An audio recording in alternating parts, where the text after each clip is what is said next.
Hello mga kapiks, kumusta? It's me again po, Pix Vlog. Welcome po rin naman sa ating YouTube channel. So for today's video mga kapiks, nandito na ulit po ako sa room ni Jing kasi nagpapakabit siya ng dalawang electric fan kasi mayroong parents na nagbigay sa kanya ng dalawang electric fan. So tingin po sa inyo. Yung kasama ko pala dito mga kapis ay si Ronald kasi dumating si Ronald kahapon. Kahapon no, nung unang kasabay niya sila Boss Stephen na pumunta dito. So sumabay siya pupunta dito. Pasyal ulit po siya. So nan po yan sila sa si Ronald si Jing bumibili ng materialis, mga wire na gagamitin. Makakabit pala ako mga kapis ng electric fan dalawa. Yan. Brand new electric fan. Ito. Tapos magwa-wiring po ako. So kabit dalawa, tapos magwa-wiring ako dito. Yan. Nakabutas na po ko sa medyo matigas yung kasi buhos. Medyo matatagalan pero apat na lang yan. Parang apat na pangbutas kasi sasabitan lang ng wall fan sasabitan, tapos magano ko ng extension tig-isa isa para dito at saka isa para doon, tsaka isa para sa TV. Bali tatlo. Tapos yung dalawa kasi merong siyang electric fan dito. Yan, tatlo. Sakto may saksakan dito isa. Tapos yung dalawa ay ilalagay niya dito. Bali apat yung niya, stand fan. Dami ng niya. Yan. Magpapalagay siya ng saksakan din. Extension lang mga kapiks. Tsaka dun para yung hangin magkabilaan, parang aircon na mga kasi dami niyang electric fan. Bali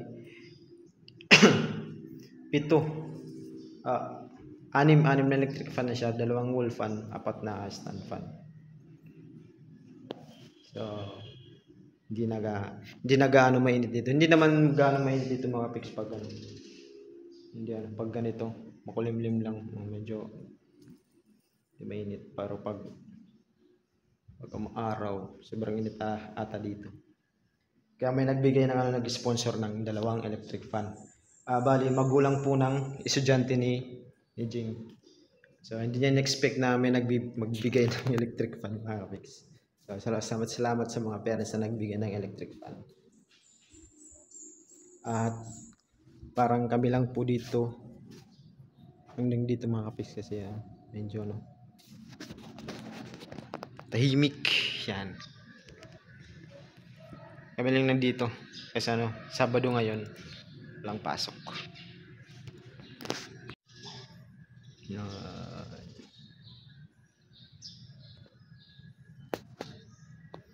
Yan, tambak dito yung nila, yung mga hindi nagagamit na mga upuan.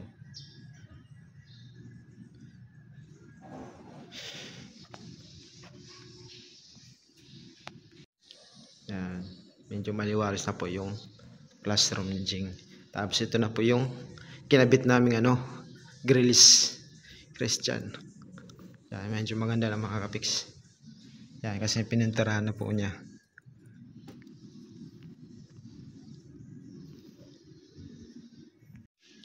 So mga kapiks, magsimula muna tayo magbutas para pagdating nila nakakabit na yung mga wall fan tsaka wiring na lang ako. So mga kapiks, tara, let's go. Ano yung mga kapiks? So yung yung patungan ko yan, pinagdikit ko lang yung upuan, dalawang kapungan. Let's go. Medyo matigas ng mga kapiks, hindi matagal.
natin ikabit yung pinaka-bracket niya.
Bracket, try natin ikabit yung wall fan.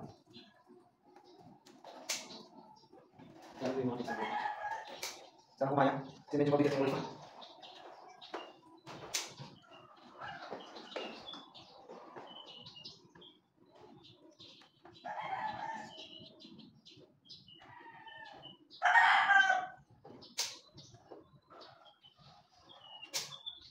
Okay mga Pex.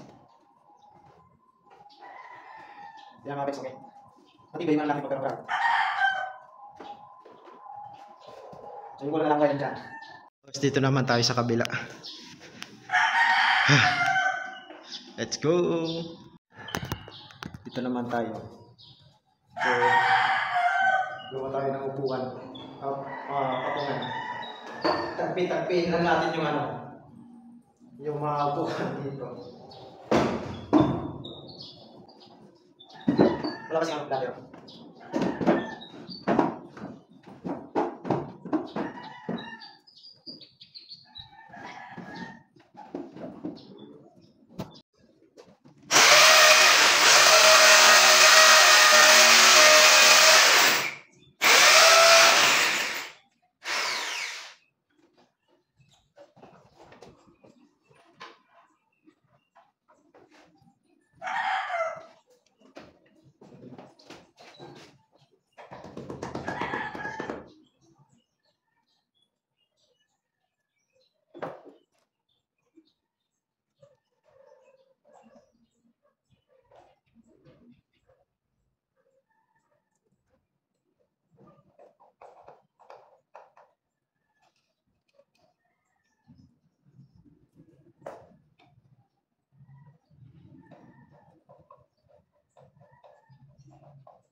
Yan mga Pex, nakabit ko na po yung wall fan. Dalawang wall fan. So, yung lang dito ay wiring. So, nandito na po sila. So, suro na lang yan nandito. Dumating yung ko. Nasaan si Jing? Hi mo, Jing. Ha?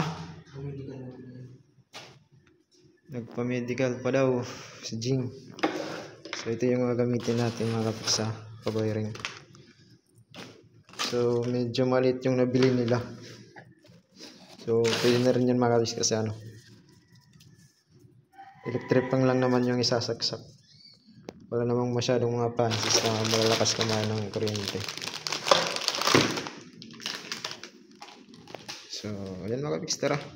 Wiring naman tayo. Let's go.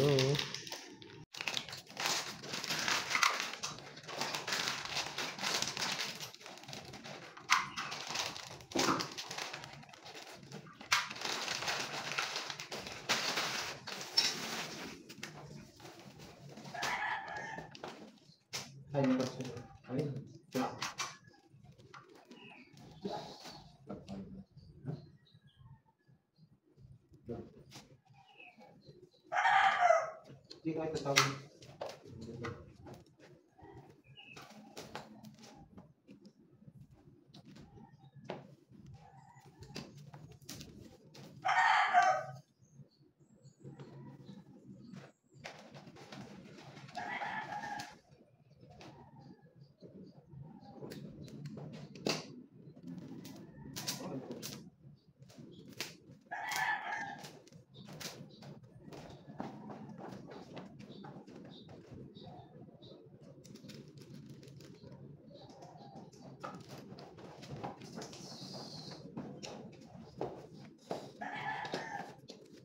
Kabit naman tayo sa outlet niya.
So, pwede lang yung kulang. Tapat natin.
Kaya natin ito kung marunong tayo.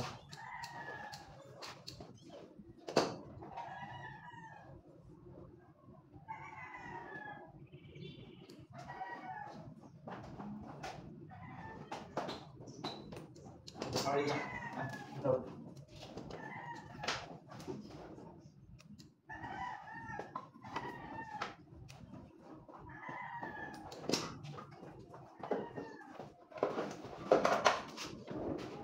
Masarap. guys.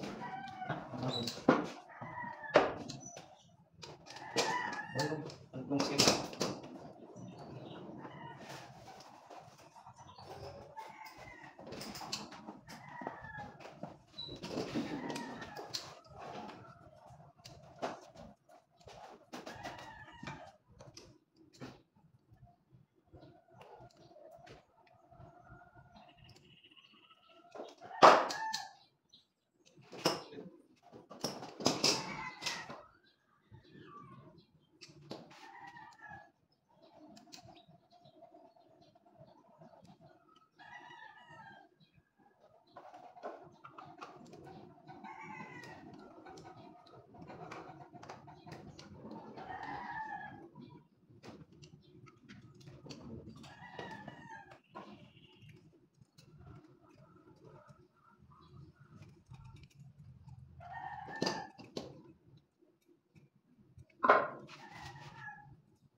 Ano mga kapiks, nabutan na kami ng ulan dito.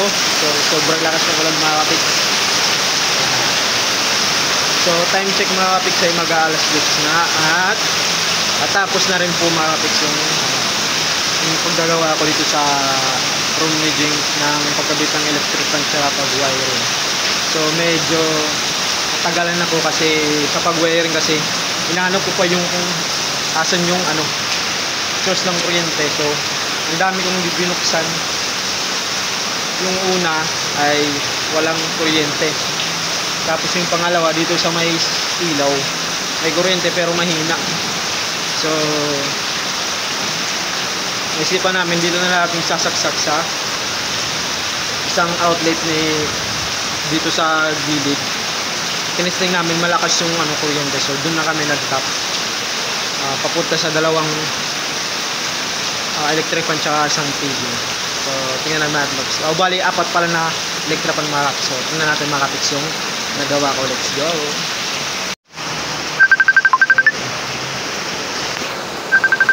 Yan mga kapiks yung nakabit kong electric fan. Dalawa. Bali apat. Kasi nag-extension na lang. Ayan yung nakabit namin wiring.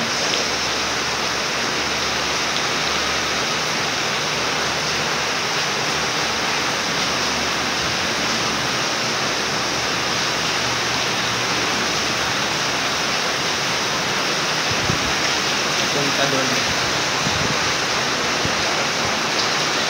Bali apat yung medyo sobrang ginaw na dito mga kapiks kasi ilang electric fan yung nakaanda, 5. Ulan. Tsaka dito ako kanina nung una. Tingin lang kung may kuryente. Kanina wala. Pero pag pagtanggal ko na kasi nakatap na ako dito. Pag ko meron na. Parang may dito sa parang may switch. Pag ginoon, magkakakuryente dito.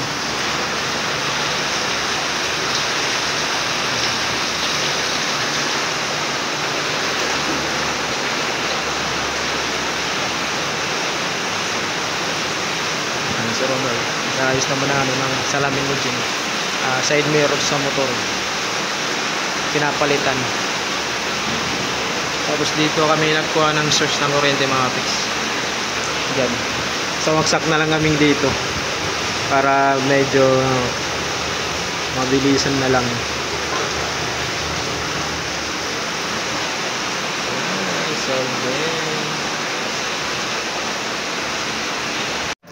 So ayan mga kapiks, nakauwi na kami dito sa Sugod at sakto humupa naman yung ulan. Pagdating namin dito dapat sa bandang Carmen, medyo umulan pa na konti. Pag dito sa Katmon wala na. At dumaan rin kami sa sa palengke para bumili ng ulam namin ngayon, isda. Isda lang muna tayo mga kapiks. Huwag lang muna karne. So bumili ako ng tulingan, tapos si Ronaldo yung magluluto, baka adobo ata. So ngayon, kape muna tayo mga kids. At yung kape ko pala, inano ko ng doktor na bawal magkape. Pwede magkape kung gusto kong uminom ng mainit na tubig, gatas lang daw. Kasi ako pag nagano ako, kape ay yung inano ko mga kids, ito kape. Kasi nung una, sabi ng nung bago pa lang magpa-medical, dapat daw kape lang yung inumin. Tapos ngayon naman, nung yun na nga, yung medical ko, abot sa pala mo sa ma-fix yung medical ko ngayon, yung update ko kayo sa medical ko. Okay naman yung lab ko, laboratory yung ibang Kasi ngayon, yung medical ko, iba ngayon yung may kasamang ECG. So, dun ako bumagsak sa ECG kasi may findings daw ako sa ko. Dito kasi para bandang puso. Parang nila. Ay. Sabi ng doktor, may nakalagay talaga doon mga fixing result, stress. So, binasan ng doktor, tapos ako, may reniseta sa akin kasi matas yung BP ko. Hindi ko alam kasi pag pag nandun ako sa pag medical, malakas yung putok ng puso ko, parang kinakabahan. Pero pag nandito naman ako, normal naman, nag-BP ako. Yung mataas, minsan 135, tapos minsan umaabot din ng 1115, mga ganyan. Mga baba, mga 110 pataas yung pinakamababa kong BP. So pag nandun ako sa yung pinakataas ko talaga mga 150. Nakatatlong BP ako nun. Puro 150 over 80. Pero kinakabahan talaga ko mga guys. Iwan ko.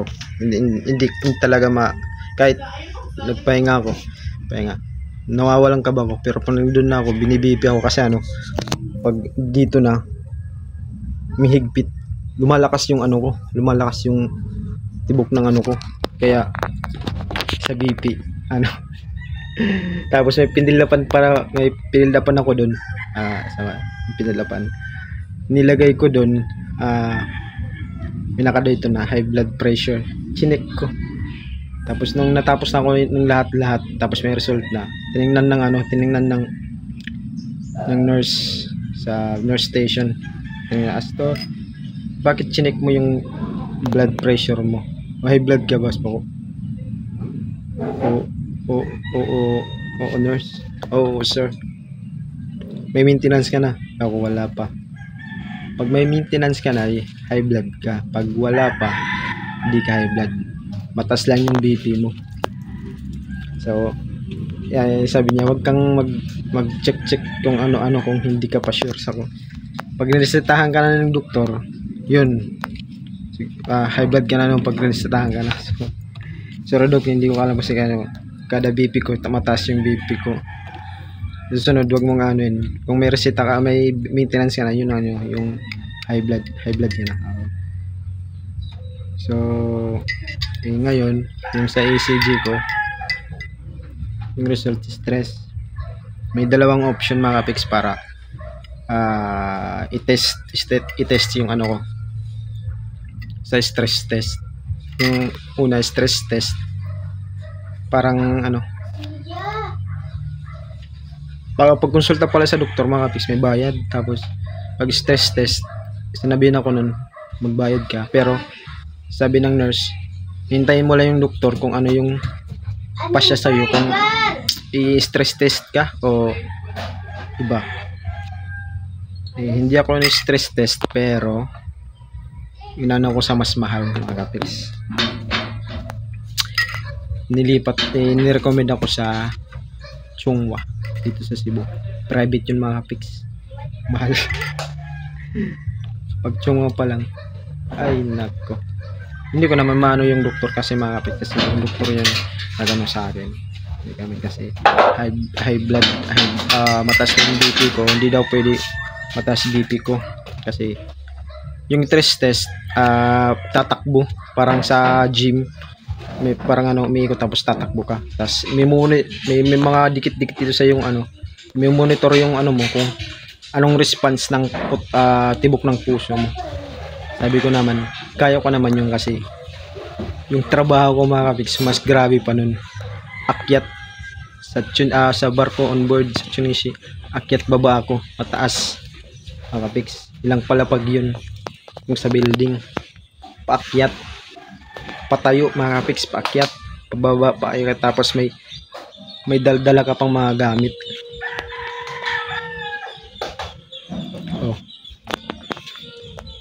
So ano lang yung sa akin, pero inano ko sa akin ng doktor nga baka may maano daw sa akin, maano ako. Hindi naman gaano simbak mo parang ano sabi ni doc, sabi niya sige i-refer kita sa Chonghua, i-stress echo kita.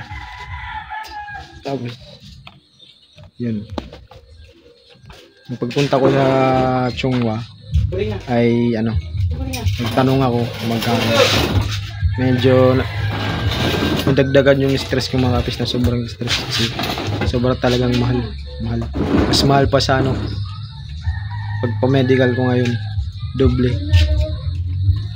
Tapos yun, pa-schedule ako ngayong Lunes. Tapos nasyak ako kasi yung doktor na kasi may referral, hindi niya ako referral, tapos binigay ko sa Chonghua sa ano, pinaka ano nila, front desk. May tinawagan na doktor, tapos ilagyan ako ng parang payslip, yun po yung dadaling ko sa pagbalik ko para magbayad.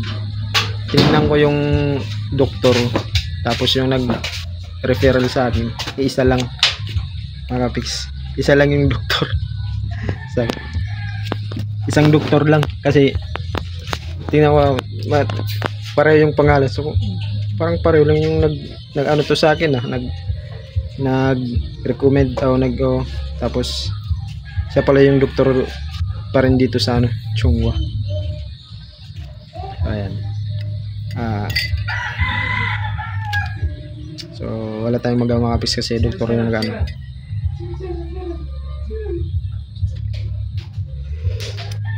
Malamig na kapit ko, gatas ko pala.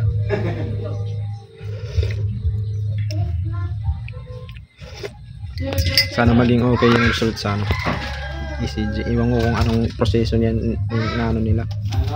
Design naman kasi ano, mahal pag may ano, baka may ano na, may resulta, may babayaran na naman. Yun lang yung ano ko ngayon, medical. Hindi pero medical mga kapiks, may ano pa rin mga requirements, pero ano, madali na lang yung makuha yung mga ibang requirements na kailangan ko. Yung ano lang, kailangan yung medical, yung malaki yung gasto.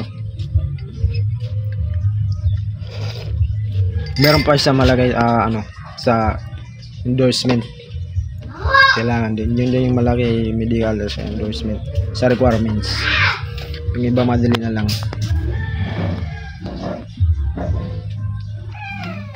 So yun, sana makompleto na kasi para sure ball din yung ano.